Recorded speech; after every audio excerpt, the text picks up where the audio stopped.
जब आपके 10वीं शादी की सालगिरह पर प्यार बिखर जाता है तो ऐसा लगता है जैसे ब्रह्मांड आपके दर्द का मजाक उड़ा रहा है। यही एहसास मुझे हुआ। मेरी पत्नी और मैं दोनों 35 वर्ष के अपनी 7वीं सालगिरह मना रहे थे।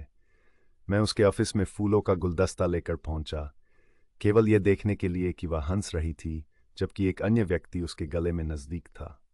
मेरा दिल डूब गया। मैंने फूल उसकी मेज पर फेंक दिए, व्यंग्यात्मक सालगिरह मुबारक कहा और बाहर निकल गया।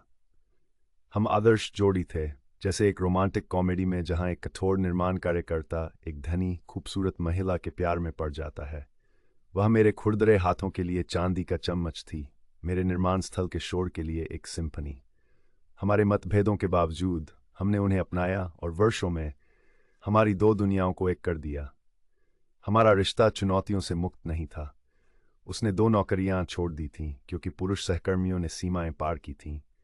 ये तीसरी नौकरी सही लग रही थी, एक ऐसी जगह जहां उसे मूल्यवान और सम्मानित महसूस होता था, या ऐसा मैंने सोचा। इस विनाशकारी खोज के बाद मैं भाग गया।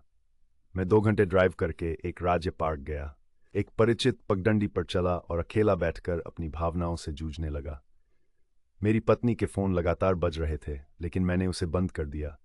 मुझे सोचने, सांस लेने और यह समझने के लिए समय चाहिए था कि जिस महिला से मैं प्यार करता था वह मेरा दिल इतनी बेरहमी से कैसे तोड़ सकती थी। आखिरकार मैं घर लौट आया, तूफान का सामना करने के लिए तैयार।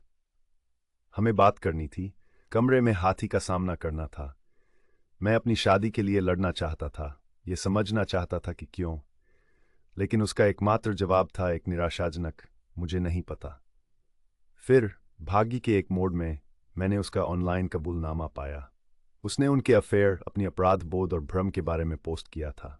अपनी ही बातों का सामना करते हुए उसने अंततः स्वीकार किया कि वह उस व्यक्ति की ओर आकर्षित हुई थी क्योंकि वे एक प्रोजेक्ट पर साझा किए गए बौद्धिक चुनौतियों के कारण। इस कबूलनामे ने एक भावनात्मक, ईमानदार बातचीत को जन्म दिया जो लंबे समय में पहली बार थी। वह चली गई, उसे जगह चाहिए थी, और उसकी माँ एक अप्रत्याशित रहस्योद्घाटन के साथ आई। एक बार उसकी माँ ने अपने जीवन के प्यार को पैसे वाले व्यक्ति के लिए छोड़ दिया था, एक निर्णय जिसे वह आज तक पछताती है। उसने वही प्यार देखा जो मेरे पास उसकी बेटी के लिए था और चाहती थी कि मैं उसकी कहानी जानूं। आगे का रास्ता अनिश्चित है। मैंने अपनी पत्नी के लिए सम्मान की मांग की, उसके कार्यों के बावजूद। कुछ ने अपशब्द कहे, अन्य ने सहानुभूति और साझा अनुभवों के साथ प्रतिक्रिया दी। भविष्य अज्ञात है, और जबकि दर्द कच्चा और वास्तविक है, उपचार और समझ के लिए एक आशा की किरण है। यह आगे एक लंबी सड़क है, लेकिन एक जिसे मैं उस प्यार के लिए यात्रा करने को तैयार हूं जो हमारे पास एक बार था।